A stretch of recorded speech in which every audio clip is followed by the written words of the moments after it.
Russian Doll, unlike its namesake, doesn't actually have that many layers at first. Over its 8 30-minute episodes, the Netflix show slowly reveals a logic board of complexities. It does so at such a careful rate that none of it feels extraordinarily complicated. For the most part, and in the early episodes especially, this is a simple show. Nadia, Natasha Lyon, dies on her 36th birthday. After she dies, she is plopped right back into her 36th birthday party, forced to relive the events of the night until she dies once more. This process repeats itself until Nadia figures out how to stop it. So simple. Created by Lyon alongside comedy great Amy Poehler and Sleeping with Other People writer Leslie Headland, Russian Doll doesn't have a lot of time for traditional TV formalities. Characters are introduced suddenly and assuredly, without regard to exposition, and at no point does the universe try to explain itself. You will figure it out as you go along. So, incidentally, while Nadia, who's just as desperate to understand her loop as you are, in the case of watching a show, though, the loop is helpful. Characters recur with such frequency that they literally become recurring characters. As they repeat the same actions, they reveal their strangest and most illuminating tendencies. Places do the same, as do the literal frames of the show. Look closely in that corner of the shot, and you might see something a future loop will explore. In that regard, Russian Doll is surprisingly intimate and fairly easy to understand, so long as you don't dig into the metaphysics of it all. I'll do my best. Episode 1. Nothing in this world is easy. The most off-putting thing about Russian Doll's pilot is that the characters already seem like they're on a loop. They make loose references to things that haven't yet been introduced, and they, along with the show, allude to metaphors that haven't quite stuck the landing. The cast of characters present as archetypes, each with a square personality that, on most TV shows, would qualify them as a fine, if somewhat standard, character. There's Nadia, who is beloved but grouchy. She's turning 36 today, and she's not feeling particularly festive. Staring down the barrel of my own mortality always beats fun, Nadia tells her friend Maxine, grittily, about her birthday mood. Maxine is a Brooklyn Blair Waldorf, bedecked in Art Deco leggings and matching blue eyeshadow. She is all prim, obsessed with making the perfect chicken and hosting the perfect party. Maxine is determined to ensure Nadia has a good night, even if Nadia is determined to have the opposite. It's my party, I'll cry if I want to. Such is the push-pull of Nadia and most of the world around her. Next is Lizzie, Rebecca Henderson, the Lady Casanova of the group, who's currently seeing a 22-year-old. Another sort of archetype, she wears overalls and translucent frames. Like Maxine, Lizzie's focused on Nadia's happiness, shepherding people out of the bathroom right when Nadia needs some solitude. But Nadia, as her friends begin to sense, is having a small crisis. For starters, this is her 36th birthday. Nadia's mother died at 35, which makes this the year especially poignant and fraught. This is the year Nadia escapes her mother, ostensibly. Because of this, Nadia's feeling a strange need to escape, period. She takes up with an off-putting stranger named Mike, Jeremy Bob, just for the hell of it, and leaves her own party. This is where the first loop begins. The first episode contains 2 loops, both of them frantic. The first starts shortly after Nadia leaves Mike, her one-night stand, in search of Oatmeal, the local deli cat. Oatmeal starts to feel like a loose stand-in for Nadia herself. The cat, Nadia tells Maxine, can withstand anything because it's already survived everything. Oatmeal is a survivor, just like Nadia. For me and Oatmeal, it's a prison, Nadia says. Okay. Metaphor received here. Nadia is a survivor, and she's not happy about it. Post-coitus, she and Mike have off-camera, presumably boring, sex. Nadia wanders the streets of New York looking for Oatmeal. She catches a glimpse of the cat and wanders into the path of a taxi. Just like that, she's dead, which means she's right back in the bathroom. Welcome back to Max's party for Nadia. In this first take, Nadia is convinced that she's on drugs or having a crisis. She tells Max that she feels profoundly empty and becomes convinced that the bathroom where the loops begin has some sort of magical power. The bathroom does have a bluish vaginal crystal on the walls. Plus, the door handle is a gun in the process. 2 new characters enter Nadia's orbit. John Yul Vasquez, who also appears in TNT's I Am the Night, and Ruth Elizabeth Ashley. Ruth is Nadia's guardian, while John is Nadia's doleful ex. This loop ends with Oatmeal again, oddly enough. After an argument with John, who wants to reconcile with her, she wanders into the night, eventually discovering Oatmeal. She then goes to a pier near the Hudson River. Cradling Oatmeal to her chest, Nadia seems at peace. Then, Oatmeal disappears, and Nadia falls into the river, seemingly pushed by an unseen force. Rude. Now, Nadia knows something is happening. She's not sure if the loops are the result of a drug or if they're part of something larger. The universe is trying to fuck with me.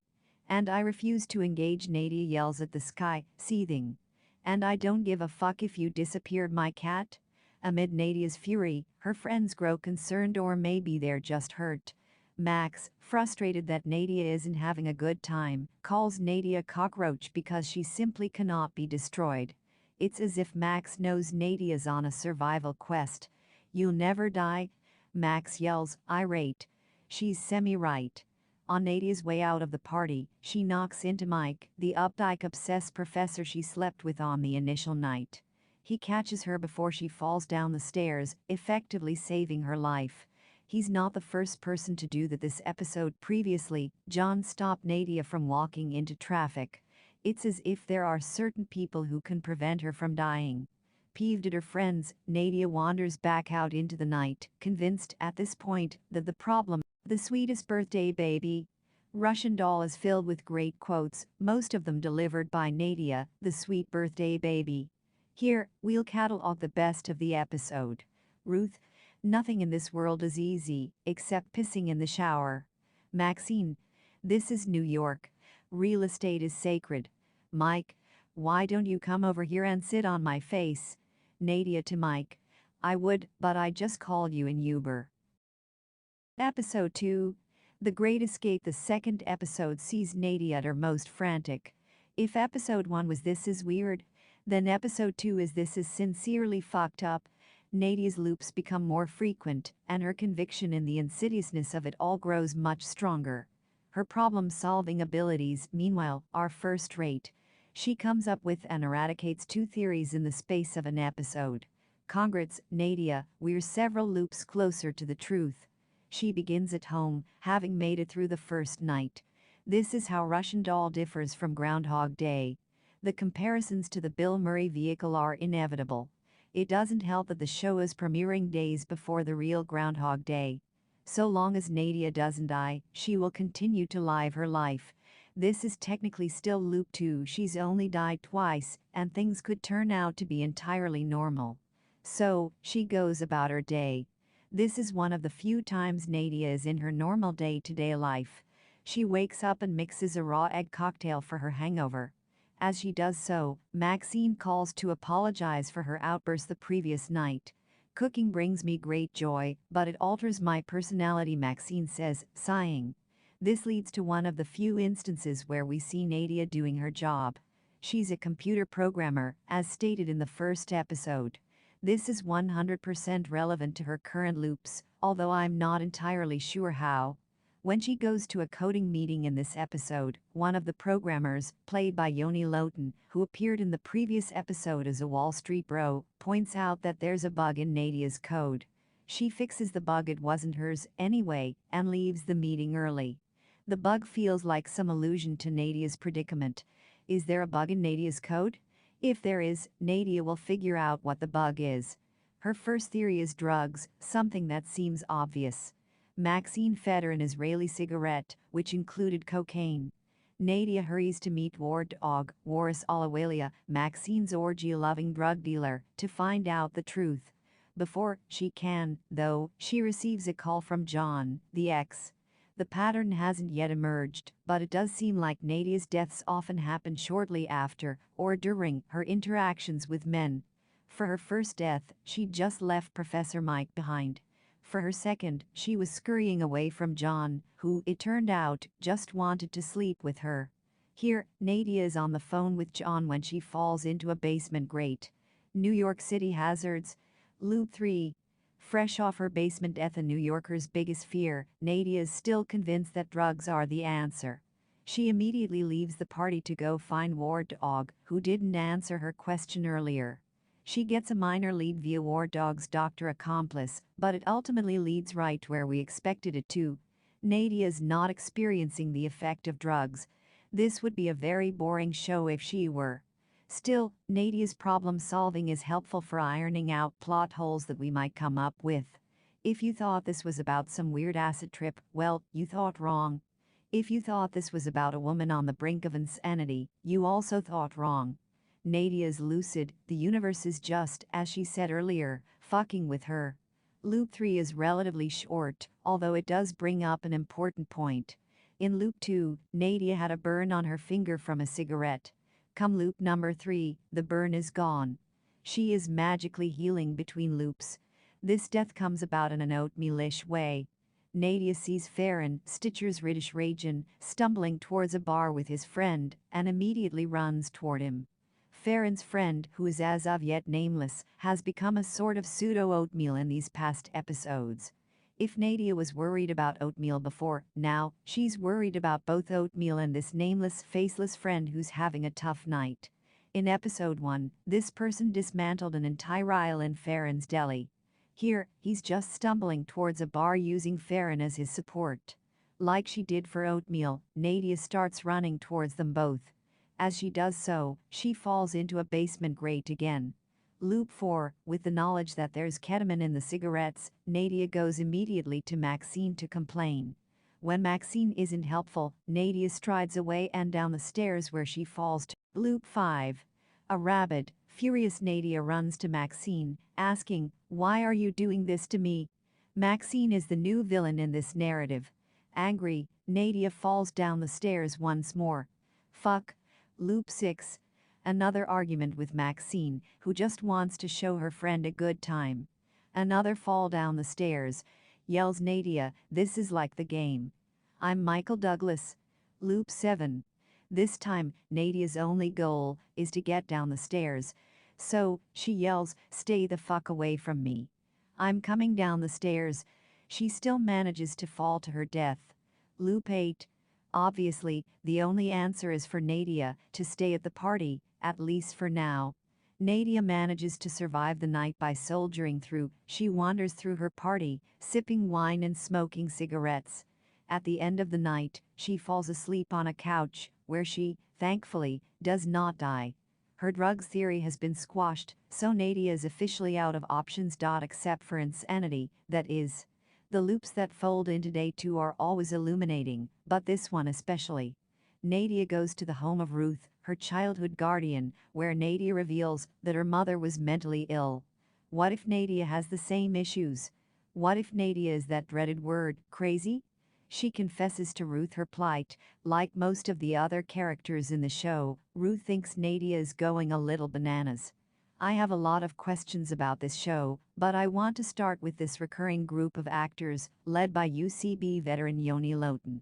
They return once more as the medics in the ambulance taking Nadia to the psych ward at Bellevue. Once again, they are slightly douchy. They also lead to Nadia's death, as their reckless driving causes an accident. By Nadia, and by recurring Dechesbros. The recurrence of the actors, who don't return as the same characters, appears to indicate something, especially because the actors almost always precede a death. Loop 9. At long last, Nadia is comfortable in her loop. In the final loop of the episode, Nadia has finally decided to enjoy the nihilism of it all. "It's never gonna be Thursday again," she hollers.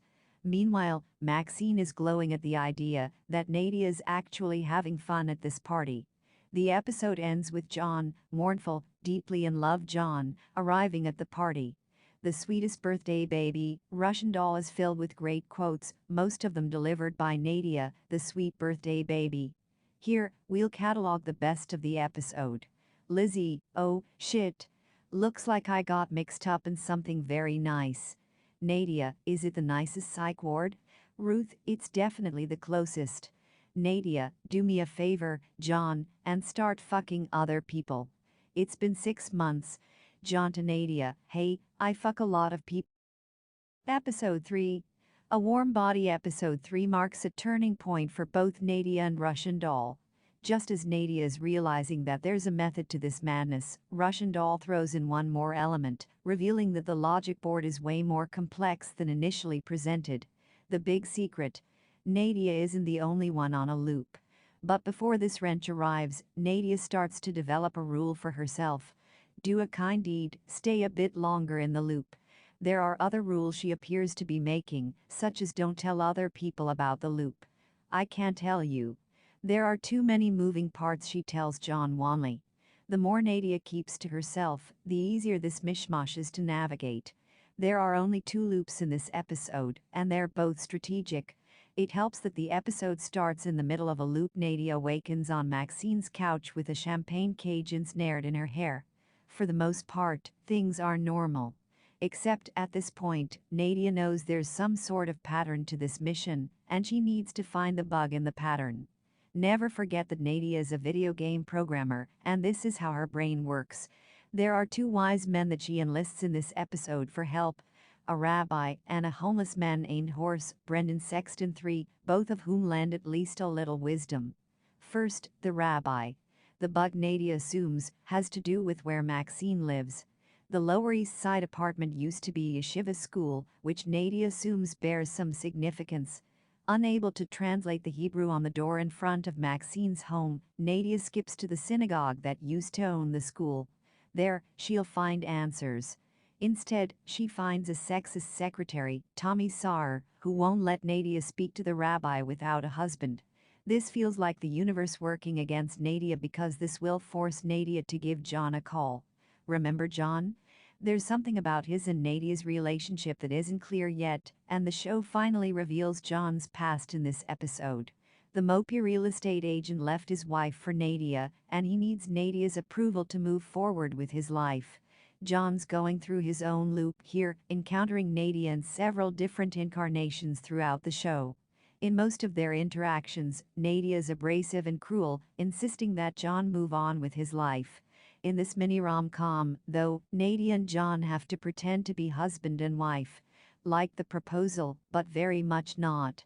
Just so you know, I'm not Jewish, but I am circumcised, John nervously tells the rabbi. John gets more help from the rabbi than Nadia does. He essentially gets a really lovely therapy lesson. Mysticism teaches us that there is wisdom inaccessible to the intellect. You can only reach it through surrender, the rabbi tells John. Maybe Nadia also has to surrender. This is the only episode that gives us heartfelt John-Nadia time. This couple may have been loving at one point, and they might still have the chance to do so. Clearly, though, both of them have to unpack some other things first. Their couple wine night ends in a fight, sigh, and Nadia rushes into the night. All was a mistake in the case of her loops. What happens when Nadia runs away? In general, she meets death. Out in the world, Nadia meets Horse, the homeless man she spotted in the first episode, who gives her a haircut. Falling asleep next to her hairstylist's new friend, Nadia dies once more. The cold can do that to you. Loop 10. This might be the first loop in which Nadia demonstrates that she really, truly learned something. This is also the loop that throws Nadia for a loop, introducing an utterly new character. Nadia is immediately confident in this new loop, navigating with ease. She leaves her own party, hollering at Max that she has to do something important. She needs to save Horse, who probably also froze to death the night before. Plus, someone stole Horse's shoes the night of Nadia's party, so Nadia can prevent this. She spends the night at the homeless shelter, snoozing next to Horse and watching over his shoes. When she awakens, she sees a note about her upcoming code review. Remember when she went to that code review in episode 1? It hath returned, and it's fitting that this is what brings Nadia to something entirely new. At her office building, she meets a tall stranger carrying a ring box who also keeps dying. This unravels a lot of what Nadia has already put together. She thought this was her, alone, figuring out this mess. Now, seemingly, she has an ally.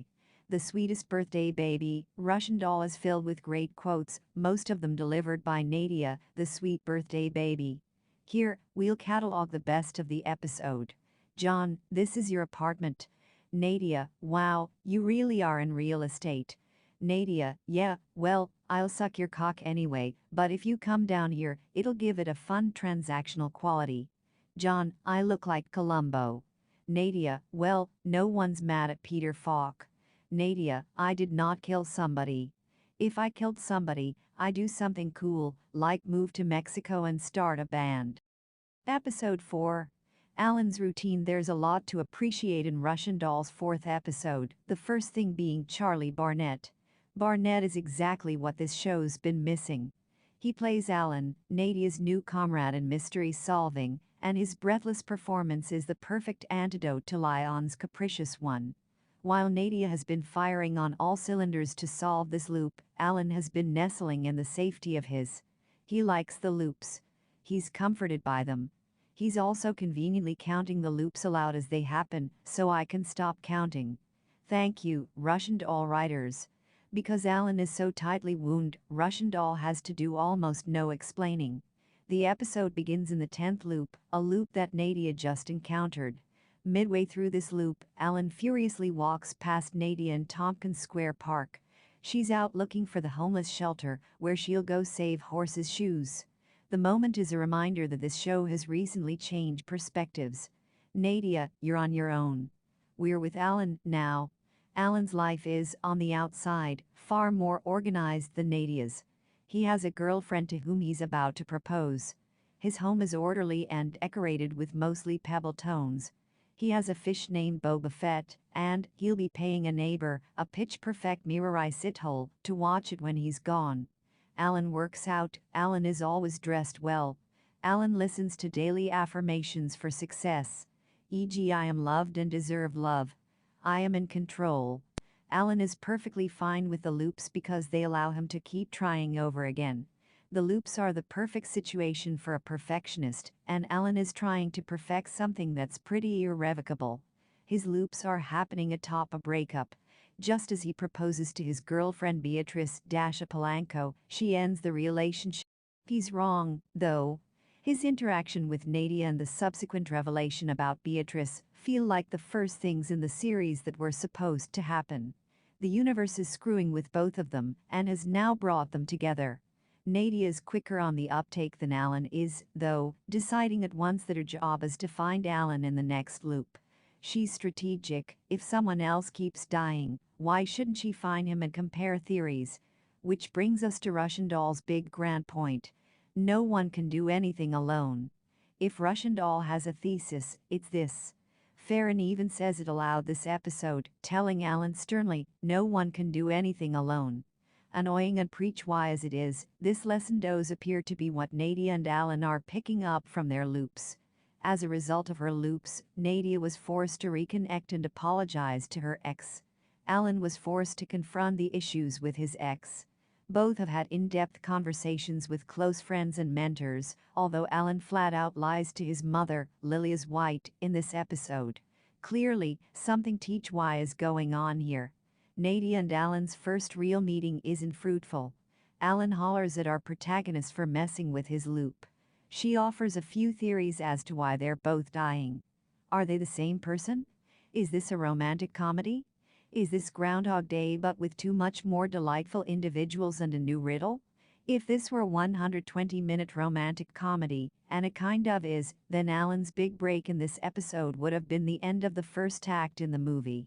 In this case, it's the closing scene. Alan, furious at Beatrice's professor, heads to CUNY to throw a few punches.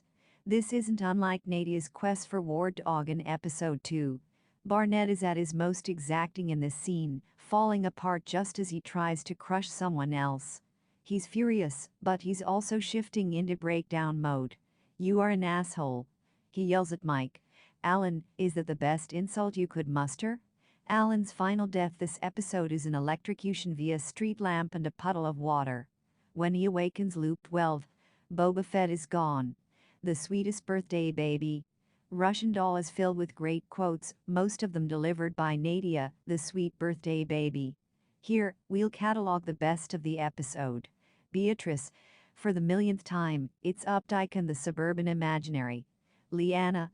Oh, come on. You're fucking with me. I mean, people love to fuck with me. Alan's neighbor. How do I know you're not a murderer?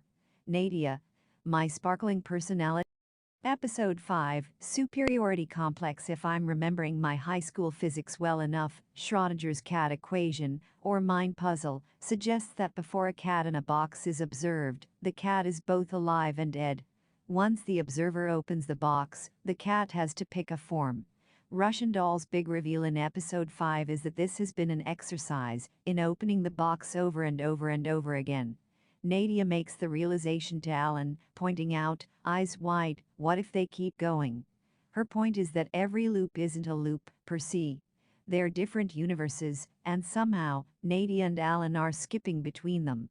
There's a video game connection to be made here. They're using up their lives trying to get the equation right. This also means that there's a right choice to be made, which brings in some philosophical questions. Now that Alan and Nadia are a team, they can compare notes. Alan's notes suggest that this is all about morality. Clearly, he and Nadia have bad karma. It's fitting that the insecure perfectionist thinks this loop is his fault. Ouch. Unconventional. Nadia rules out this theory quickly by asking everyone at her party if they think she's a bad person.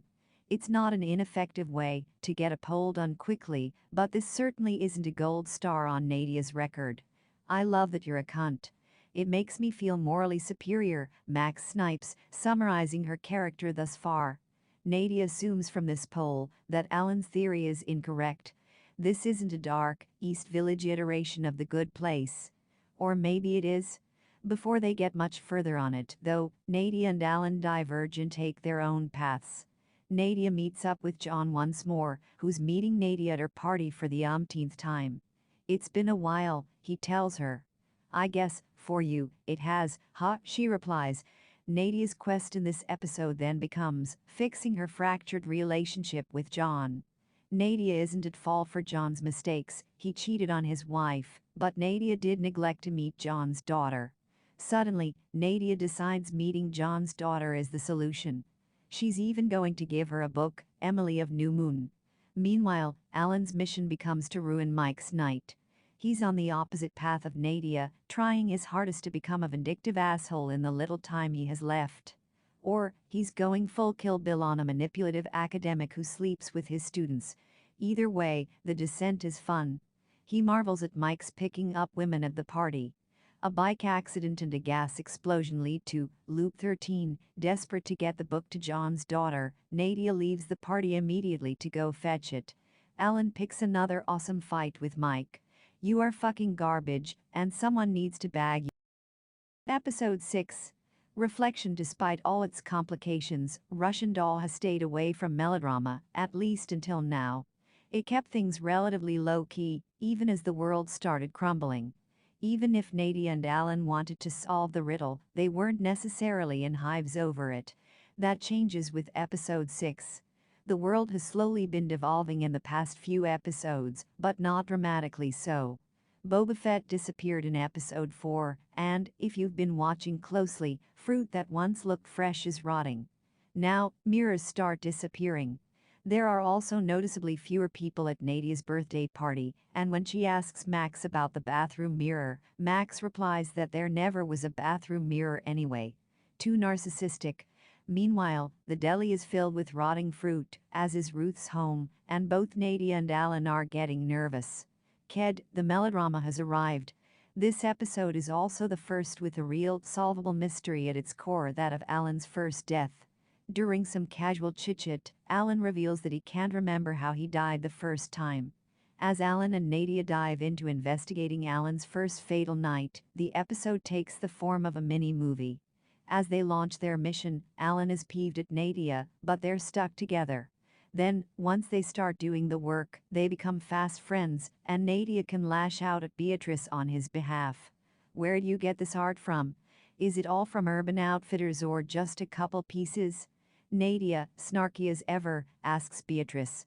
Then, in the heat of the moment, they have some fast casual sex, with Nadia role-playing as Mike and Alan role-playing as Beatrice. For a minute, Russian Doll delivers rollicking rom-com fun. This changes with a perceived betrayal. Post-coitus, Alan cleans Nadia's home.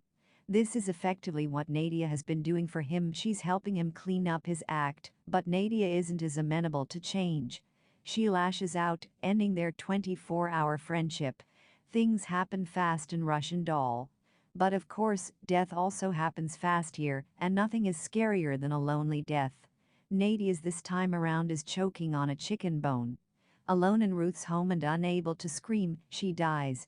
Alan's demise is never made clear, but it can be assumed he died in some similarly horrific way. Earlier in the episode, they die via a swarm of bees. This hasn't been pretty. After this death, Nadia rushes back to Alan, breathlessly apologizing. Yes, she was mad. But she doesn't want to keep dying, especially now that it seems their time is running out. It should be noted that this episode brings back the video game theme as Nadia and Alan play a game that Nadia programmed. Later, after their fight, Alan plays the game by himself. The game is supposedly frustrating, with a level so hard it feels undefeatable. That's a pretty bonk you over the head metaphor.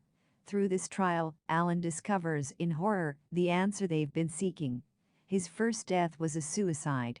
He leapt off a building. At the same time, Nadia realizes that she saw Alan the first night at the deli near Max's home. He was the drunk partygoer knocking over salsas in the deli. This connection runs deep. The sweetest birthday baby. Russian Doll is filled with great quotes, most of them delivered by Nadia, the sweet birthday baby. Here, we'll catalog the best of the episode. Nadia. It's like somebody threw a gauntlet right into my puss. Nadia. I never stick out my neck out for anybody, but I feel like fucking Rocky right. Episode 7, The Way Out. What's a late in season show to do when its formula grows slightly tiring? It turns to an entirely new narrative, one that's equally important, if not equally riveting. Remember in Stranger Things Season 2, when Episode 7 took a large swerve into the Chicago punk scene? That's effectively what Russian Doll does too, slipping for the first time into a flashback. The episode begins with a young Nadia, Brooke Timber, who also starred in Netflix's Maniac, and her mother, who is played by Chloe Sevigny. Nadia's mother is in the middle of stealing a watermelon in the beginning of the episode. Clearly, she led a reckless life with little Nadia by her side. These memories start haunting Nadia just as she and Alan come to an answer to the ongoing riddle. They're on this loop because they neglected to intervene in the other's life. Nadia could have prevented Alan from dying by suicide. Alan could have prevented Nadia from being hit by a taxi. Because they didn't do this, they've created a bug in the code, not unlike the bug that Nadia fixed way back in episode 1. Nadia's memories with her mother are less powerful than the current action, though. Despite Sevigny's admirable performance, the information is too little, too late, and too obvious. Earlier episodes have implied that Nadia's mother was mentally ill and that she died because of it. She died at 35, the age that Nadia just passed. The more frightening part of the episode is that young Nadia, the same girl in the flashbacks, has started haunting adult Nadia. As soon as Nadia sees her younger self, she starts dying. First, she has a seizure. Later, she has an asthma attack. At another point, she gets a vicious nosebleed and collapses in the deli. Nadia's younger self is a harbinger of death. I think she's lost, a harried Nadia tells Alan. She has to reroute her younger self to fix this. This is a harder task, and where Russian Doll gets extremely nitty-gritty. The task of fixing the bug is also going to require, essentially, extensive talk therapy. This is also a bonk you over the head metaphor. As they dig deeper into their history, some old issues return. Remember Beatrice? Alan wants to break up with her for real, this time, and he wants to do it kindly. I let somebody help me, he tells Beatrice, weeping a little. This is Charlie Barnett's Emmy moment. Things are far hairier in Nadia land, where she's busy trying to redeem herself in the eyes of John's daughter, a wily 12-year-old with no time for shenanigans. She's one big eye roll in a leather jacket and appears to be privy to the universe's machinations. She's still inside you, she tells Nadia when Nadia begins to cough up a shard of glass. She appears to be talking about Nadia's mother. Is that the mirror from Max's bathroom? Or is it the mirror that Nadia's mother broke back when Nadia was a little girl? Later, John's daughter morphs into young Nadia, who whispers, "This is the day we get free." The flashbacks with Nadia's mother don't provide a ton of information beyond the fact that watermelon is a trigger for Nadia, who was seen eating watermelon earlier in the series. The more intriguing information arrives during the present, for example, when Nadia tells Ruth that she feels responsible for her mother's death. Or when Ruth says that young Nadia had a burning desire to live, which she appears to have lost. It's here that Lyon's talents are pulled into the foreground. She's been happily carrying the narrative for the past 6 episodes, but she's done so in very matter-of-factly, breezing through plot points like a mailman on a delivery route. Here, she's forced to slow down and deliver a bit more melodrama. Have you ever noticed that Natasha Lyon's eyes are huge and magnetic? You'll notice in this episode. In an earlier episode, Nadia suggested that she might die in front of John's daughter. That was foreshadowing, because in this episode, she does just that, convulsing on the floor of a restaurant. The sweetest birthday baby, Russian doll is filled with great quotes, most of them delivered by Nadia, the sweet birthday baby. Here, we'll catalog the best of the episode. Max, so, too many colonics is definitely a thing. Alan, thank you for changing my life. Lives are hard to. Episode 8, Adrian, is it possible that Alan and Nadia's timelines have been moving closer together? At the start of Russian Doll's devastating finale, the Tuesdays start side by side, with a fly flitting from Alan's home over to Nadia's bathroom. Magically, things are reappearing now, the ring is back, the fish Boba Fett is back, and all the party guests are at Max's home. Seemingly, they are back at the beginning again.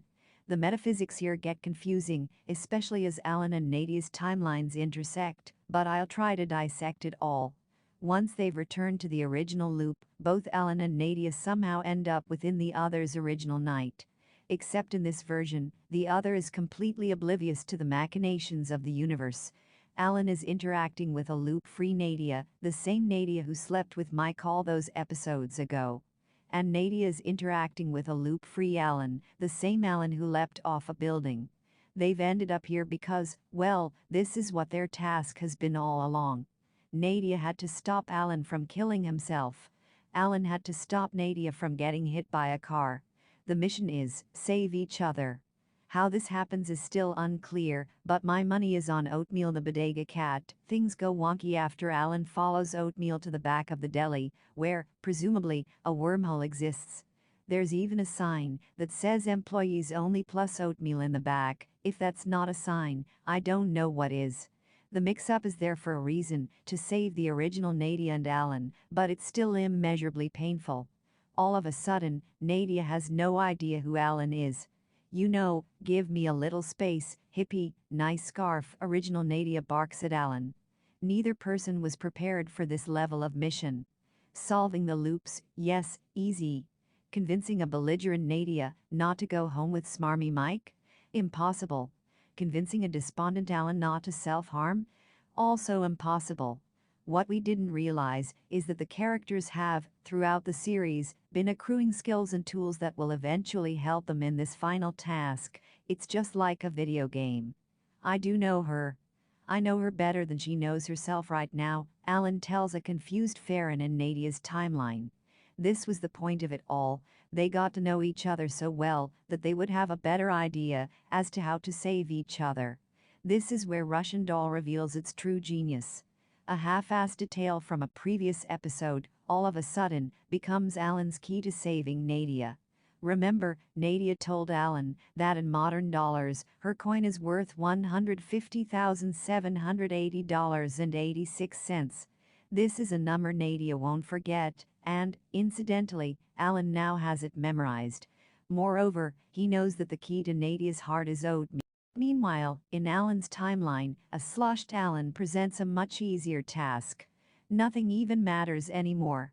A failure is a failure is a failure, a drunk Alan mutters to Nadia. Determined to save him, she takes him to his home, where they lie down while she recites a story. You've heard the one about the broken boy and the girl with the death wish? The girl, Nadia says, looked like if the girl from Brave and Andrew Dice Clay had a baby. The actual saving proves much easier than either of them expected. Alan simply holds Nadia back from entering the street, and Nadia manages to convince Alan to stay put. You promise me I'll be happy? He asks. No, but I can promise you you will never be alone, she replies. How did we end up here? The show that started as a cynical thrill ride is suddenly serving tear-worthy moments. You'll never be alone? This is some Oscar and Hammerstein shit, and only Natasha Lyon could pull off this level of deep sincerity. This also loops back to the show's hammer-headed thesis. You can't do anything alone. Nadia needed Max to walk her down the stairs. All Alan needed was someone to tell him he'd never be alone. And some cake too. This boy loves cake. All Nadia needed was for someone to prevent her from crossing the street. All they ever needed was each other. The show ends on a wild note, with both Nadia's and Alan's joining a parade hosted by none other than Horse the homeless man. Turns out Horse is also a puppeteer with a horse head, hence the name. Did the two timelines morph together? Or do they continue on, parallel to one another? The ending suggests that the two timelines keep going, with two happy Nadias and two happy Allens. Of course, given the loops, there are many, many more unhappy Allens and Nadias. All that matters, though, is that in the most important timeline, they're surviving and thriving. The sweetest birthday baby. Russian doll is filled with great quotes, most of them delivered by Nadia, the sweet birthday baby. Here, we'll catalog the best of the episode. Nadia. Codependently speaking, I would love to tell you the truth, but I think our friendship can handle me lying to you. Max. What's wrong? You don't like that shirt? Too much pirate? Nadia. Well, this little fucking slut belongs to no one, but yes, that's my cat. Nadia. To the Wall Street bros, you are making me want to throw up, Daffy Dick. Nadia. Now, do guys like blowjobs, or is that just a rumor?